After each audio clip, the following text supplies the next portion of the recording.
Wake up in the grind, clock ticking, 20 minutes flat, freedom main-handed knives. Welcome back to another episode of the 20-Minute Freedom Project. I am your host, Josh Lopez, and today I want to talk about a word. Just one word.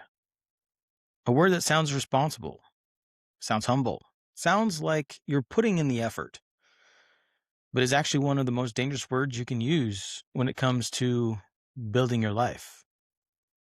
And that word is try. Think about how often you use the word in the context of the things that matter most to you. I'm trying to wake up early. I'm trying to get my finances in order. I'm trying to be a better partner. I'm trying to be a better parent. I'm trying to build a business. Here's what I want you to notice. Every single one of those sentences has an escape hatch that is built right into the sentence, because try means I will make an effort, but I'm not fully responsible for the outcome. Try is a pre-negotiated failure. It is effort without ownership.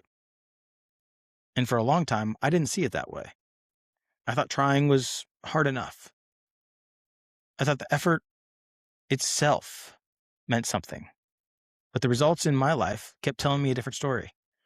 And eventually I had to get honest with myself about what I was actually doing versus what I was telling myself I was doing. There's a line from a movie I know you might laugh at, but it's from Star Wars, and it's Yoda. I'm sure you know it. It's do or do not. There is no try. You might laugh and think that's funny, but that's the truth. The middle ground of trying is not a bridge between where you are and where you want to be. It's a place where a lot of people live indefinitely, feeling like they're moving while they're standing completely still, putting escape hatches throughout their entire lives. So let me define the difference here, because I think some people just confuse those two things consistently. Trying is interest-based. When you're trying to do something, you do it with the conscious feeling.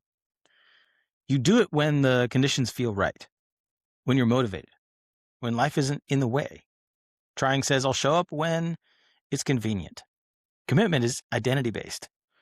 When you commit to something, you do it regardless of how you feel that morning, that day, or in any instance.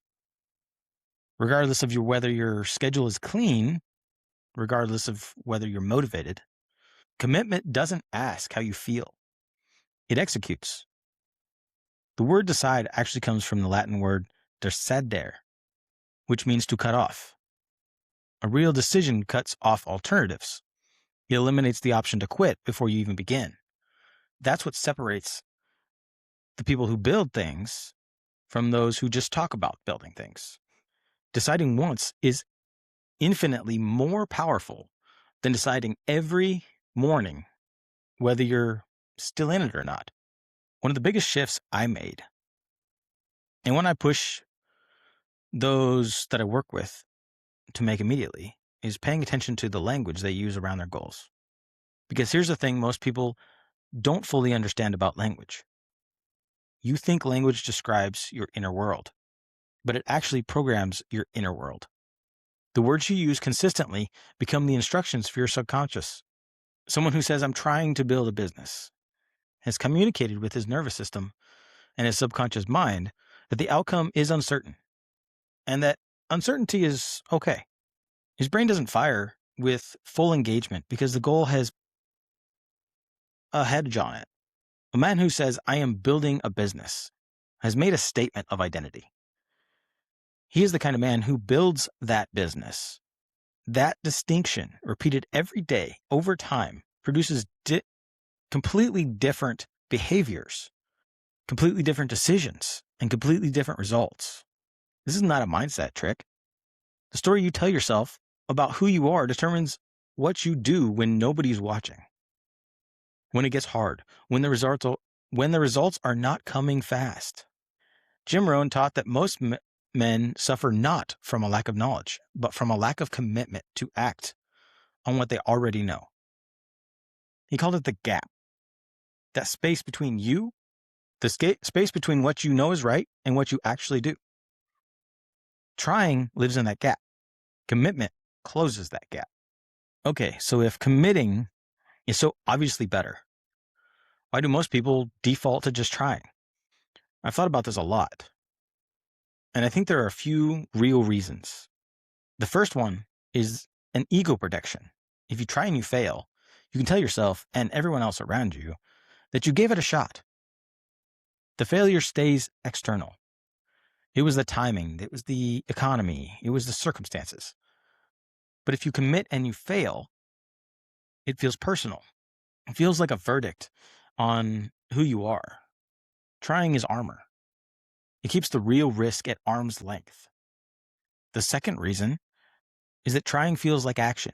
A man who tries feels productive. He feels in motion. Well, sort of. He gets partial credit from himself and from the people around him. But effort and results are not the same thing. Trying produces effort. Commitment produces results. And at the end of the day, your life is measured by results, not effort.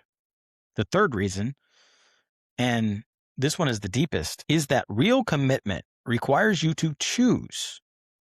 When you fully commit to something, you are saying no to other things. You are closing doors. And for a man who hasn't gotten clear on who he is and what he's about, closing doors is terrifying. So he stays in try. He keeps all the options open.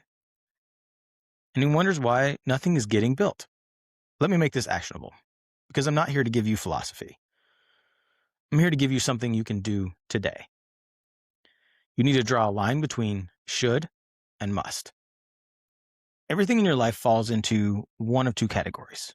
Shoulds are the things you'll do when it's convenient. Musts are the things that you'll move mountains to make happen. Trying is how we pursue shoulds. Commitment is how we pursue musts. So the first question you need to answer is, what in your life has been living in should that needs to be moved into must? Is it your health, your marriage, your business, your relationship with your kids, your faith? What are you trying to do that you need to actually commit to? A real decision is measured by the fact that you've taken a new action. If there's no action, you haven't truly decided. You can't just say the words. The action is the proof. Here's where I want to take this, because I think this is the level where it actually sticks. Commitment isn't just about behavior. It's about identity. And identity is not something you discover. It's something you decide. Stop saying, I'm trying to become X, and start saying, I am X. I'm a man who trains. I'm a man who shows up for his family. I'm a man who builds. I'm a man who leads. It's going to feel like a lie at first. That feeling is important. That's your old identity pushing back. That discomfort isn't dishonesty, it's resistance. Push through it. And then stack the evidence.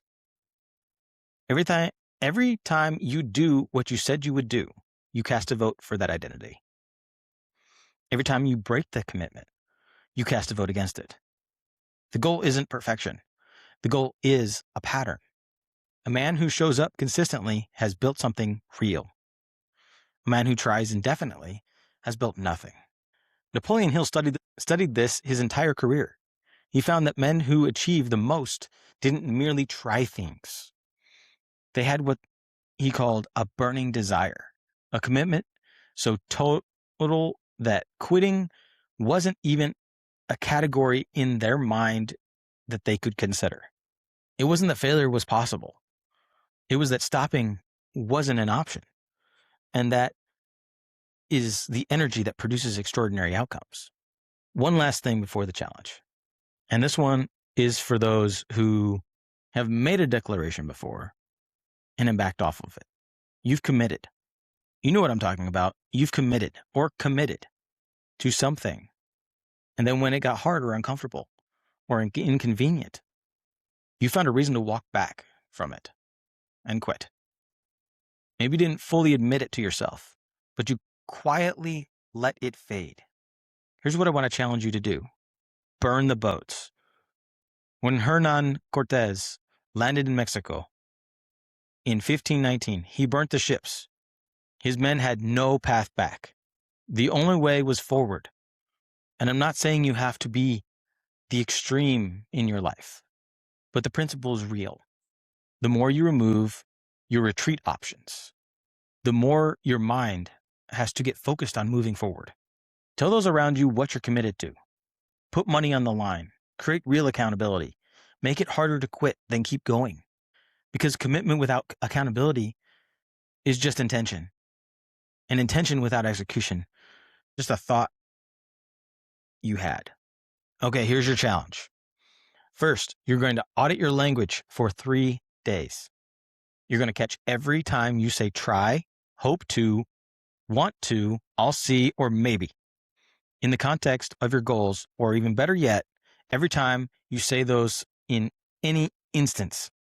And you're going to keep track of every time you say one of them in a notebook or the notes app on your phone. Every one of those is an exit ramp. Replace it with a committed statement or don't say anything at all. Second, pick one area of your life where you've been trying and make a specific commitment. Not, I'm going to be healthier. That's a try. Give specifics. Days, times, numbers. The specificity is what makes it real. Third, say it out loud to someone who will hold you accountable. That's it. 3 steps. Do that this week. And tell me it doesn't change something about how you show up. Trying is a comfortable prison. It gives you the feeling of movement while keeping you completely stationary. It gives you the language of ambition while delivering the results of hesitation. Commitment is different. Commitment ends the negotiation. Now you just execute. The men who build lives others envy are not more talented or more connected, more fortunate. They are more committed. They decide. And they keep showing up, even if they don't want to, because they said they would. And remember, standards over feelings, ownership and action creates momentum. Freedom isn't found, it's built. And if you took something away from this episode, share it out. So you and those around you can stop trying and start committing. The life you want is on the other side of that decision. Good morning, good afternoon, or good night. And I will catch you on the next one.